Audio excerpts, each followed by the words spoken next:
Hello! Update sa mga halaman ni Tatay. Ang aking tanim na kalamansi. Kaya marami silang bunga kasi madami silang fertilizer sa tae ng kambing.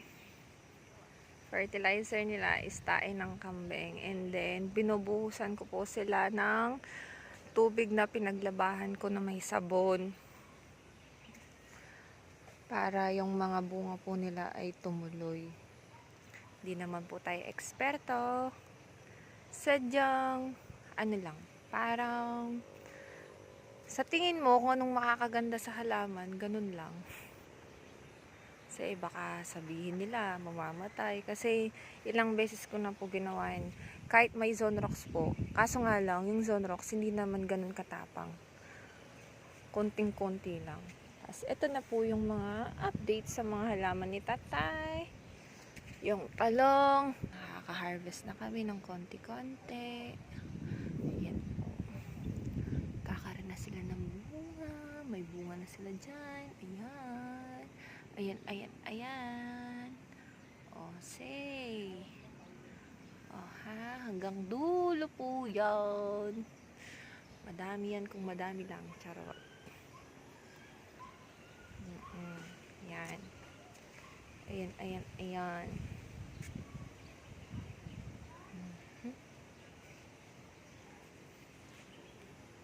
Tsaka, nagpapasalamat nga po pala ako sa mga nanonood sa aking mga vlogs. Oh no, anong nangyari dito sa kamatis na to? Ito po, ay nagtanim si Tatay ng mga kamatis. Kawawa ka naman, kinain ka siguro ng manok. Mga manok namin na alaga. Ayan po. Mga halamang sitaw ni Tatay. Hindi po ako nakaka-video kasi hindi po ako nakakapag-update. Tsaka hindi pa ako nakapag-video na nag-harvest si Tatay kasi ang aga po niya nag-harvest, madilim-dilim pa. Tulog pa ako nung nakanganga pa ako.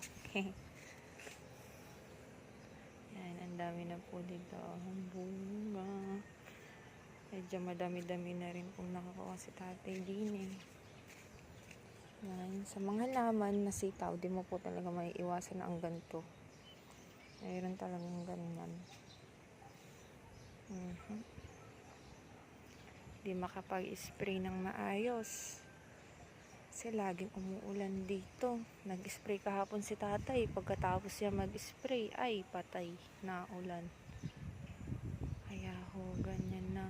Sana hindi sila magkakaroon ng sira. Ito na ang mga patola. Patola. Nani yan, Tang? Ay, wala pwede po. Tati lang bulat.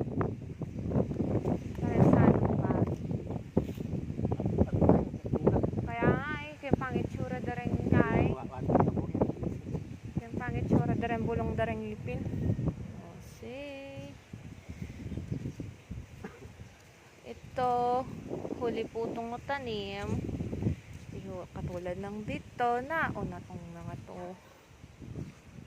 Yan.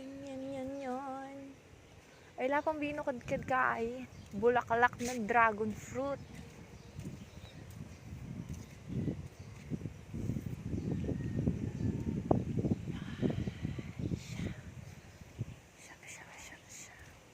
Ito, nagkakaroon na sila ng bulaklak. Meron din palang kamatis din. Nagkakaroon na din sila ng bulaklak. May bulaklak na rin po dito. Itong mga tanim ni Tatay na patola. Ayan, meron na silang bulaklak.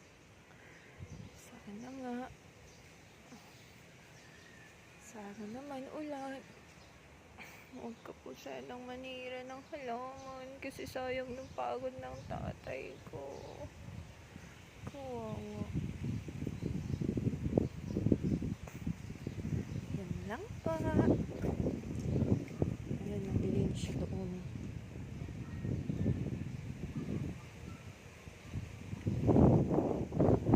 susunod, itong mga kamatis nito, ang lalaki na naman.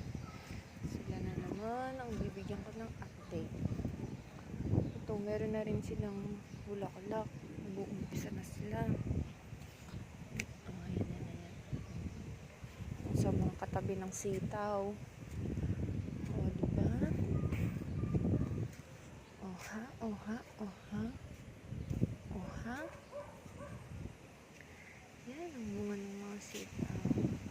Ito, ang tataba. At ang sasarap. Changis.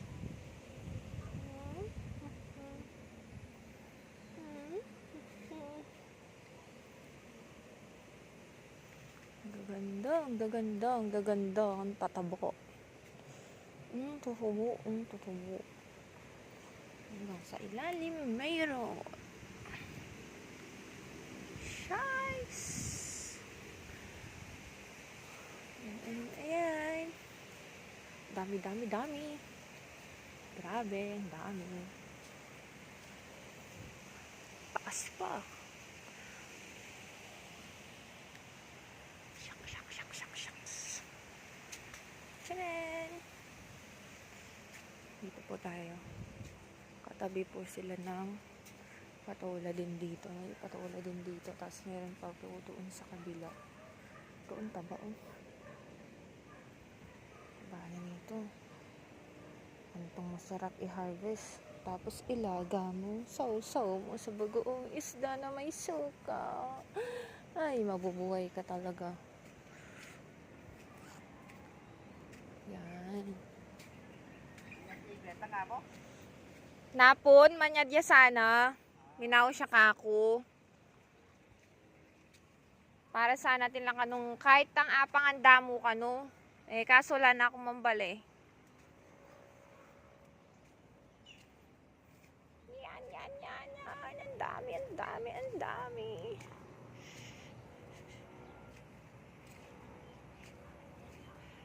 Shucks! Ayan, oh. Yan.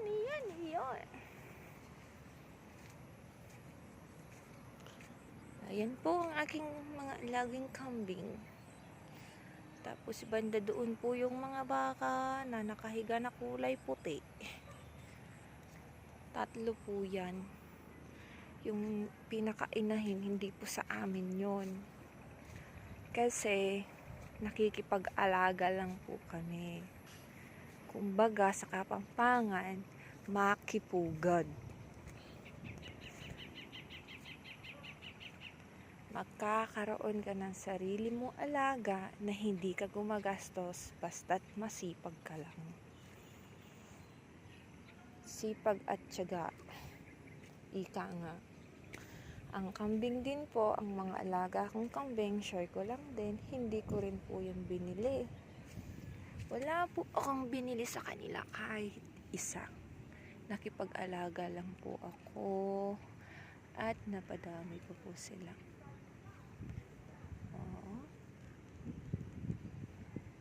Sa susunod, kung gusto po ninyong malaman kung paano kong nagawa yon, ay pagkukwentuhan po natin. Babay na po. At yan lang. Babush! Kawawang baboy. Wala kasi silang kulungan na maayos. Wala tayong budget. Wala po akong pera. Kaya yung mga baboy ko, ganyan lang sila. Bakit? Bulganis? Ano ka? Ito po ang aking lalaking baboy. Ito naman po ang inahin. Aking bababe. Bababe.